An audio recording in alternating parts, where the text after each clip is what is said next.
একটি দুর্ঘটনার দিকে নজর রাখতে হচ্ছে। দুর্ঘটনার খবর বর্ধমানে, যেখানে 10 জনের মৃত্যুর খবর পাওয়া যাচ্ছে। আরও একবার জানাবো, বর্ধমানে সাত সকালে দুর্ঘটনা, ঘটনাস্থলে ছবি আপনারা দেখতে পাচ্ছেন। 10 জনের মৃত্যু হয়েছে এই দুর্ঘটনায়। দুমড়ে মুচড়ে গেছে এই বাসটি, আপনারা দেখতে পাচ্ছেন দুর্ঘটনাগ্রস্ত বাসটির ছবি। একেবারে দুমড়ে মুচড়ে গেছে।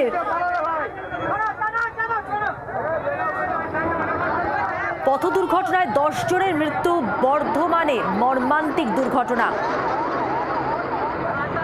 প্রতিনিধি পার্থ চৌধুরী রয়েছেন টেলিফোন লাইনে। পার্থ, দুর্ঘটনাগ্রস্ত বাসটিকে যেভাবে দেখতে পাচ্ছি আমরা, এর অভিঘাত ভয়ানক ছিল। কি জানা যাচ্ছে কিভাবে ঘটলো দুর্ঘটনা? প্রত্যক্ষদর্শীরা কি বলছেন? মধুবন্তী, দেখো এই ঘটনার অভিঘাত অত্যন্ত তীব্র। এই মাত্র বর্ধমান মেডিকেল কলেজের সুপার ডক্টর তাপস ঘোষ তিনি কিন্তু কনফার্ম করলেন যে 10 জন এখানে ব্রড ডেথ, মানে 10 জনকে মৃত অবস্থায় নিয়ে আসা হয়েছে। এতটাই তীব্র ছিল অভিঘাত। 45 জন যাত্রী ছিলেন। এরা বিহার থেকে গেছিলেন বাবাধাম, অর্থাৎ দেওঘর। দেওঘর থেকে গিয়েছিলেন এরা গঙ্গাসাগর। গঙ্গাসাগর থেকে ফেরার পথে বাসটি তীব্র গতিতে একটি ডাম্পারের পেছনে ধাক্কা মারে এবং তারপরে এই ঘটনা ঘটে, দুর্ঘটনাটি। এবং ঘটনাস্থলেই 10 জনের কার্যত মৃত্যু ঘটেছে। এই মুহূর্তে 25 জন বর্ধমান মেডিকেল কলেজ হাসপাতালে চিকিৎসাধীন রয়েছেন। স্বাধীনতা দিবসের একদম সরকারে এত বড় একটা দুর্ঘটনা, প্রশাসনিক অফিসাররা এখানে রয়েছেন। বর্ধমান থানার আইসি আছেন, অতিরিক্ত পুলিশ সুপার রয়েছেন, মহিলা থানার আইসি রয়েছেন। আমরা এটা দেখতে পাচ্ছি, প্রশাসনিক স্তরে তৎপরতা চলছে। এখন পর্যন্ত যারা ভর্তি রয়েছেন তাদের মধ্যে কয়েকজন শিশুও রয়েছে, যদিও তারা স্থিতিশীল রয়েছেন। কিন্তু ভর্তি থাকা 25 জনের মধ্যে কয়েকজনের অবস্থা কিন্তু আশঙ্কাজনক। সুপার জানিয়েছেন যে তাদের সমস্ত রকম চিকিৎসার ব্যবস্থা করা রয়েছে। আরো কিছুক্ষণ সময় না গড়ালে বলা যাবে না তারা কিরকম থাকেন। পার্থ, তুমি আমাদের সঙ্গে থাকো। যে ছবি আপনারা দেখতে পাচ্ছেন বর্ধমানে ঠিক যেখানে দুর্ঘটনাটি ঘটেছে, কি ভয়ঙ্কর দুর্ঘটনা। দেখুন, যে বাসটি দুর্ঘটনাগ্রস্ত তার সামনের অংশটা দেখুন, একেবারে দুমড়ে মুচড়ে গেছে। দুর্ঘটনার অভিঘাত এতটাই বেশি ছিল। এই ঘটনায় এখনো পর্যন্ত মৃতের সংখ্যা 10। মোট 45 জন যাত্রী ছিলেন ওই বাসে। বাকিদের চিকিৎসা চলছে, তাদের মধ্যে অনেকেই সংকটজনক। স্বাধীনতা দিবসের দিন সাত সকালে ভয়াবহ বাস দুর্ঘটনা, এখনো পর্যন্ত মৃত্যু 10।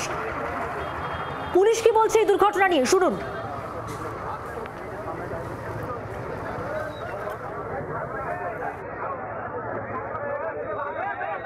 আমরা আজ সকালে দুর্গাপুর এক্সপ্রেস বাউন্ডে একটা অ্যাক্সিডেন্ট হয়েছে ভলভোর সাথে একটা ট্রাকের, দুঃখজনক ঘটনা।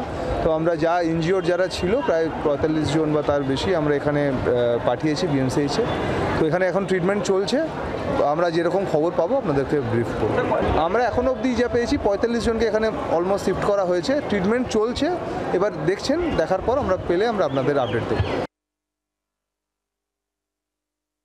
স্বাধীনতা দিবসের সকালে ভয়াবহ বাস দুর্ঘটনা পূর্ব বর্ধমানের নলা ফেরিঘাট জাতীয় সড়কের উপর যেটা অবস্থিত, সেই জাতীয় সড়কের উপর একটি যাত্রী বোঝাই বাস, পুণ্যার্থী বোঝাই বাস ধাক্কা মারে একটি ট্রাক্টরে এবং তার জেরে বেশ কয়েকজনের মৃত্যু ঘটেছে।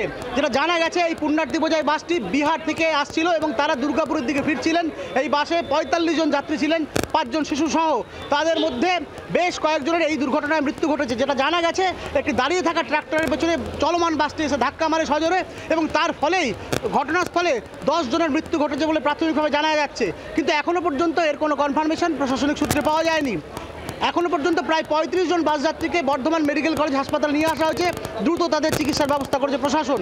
জি 24 ঘন্টার জন্য ক্যামেরা সদন সিনহার সঙ্গে পার্থ চৌধুরী, বর্ধমান। বাংলার আওয়াজ, বাঙালির আবেগ, জি 24 ঘন্টা।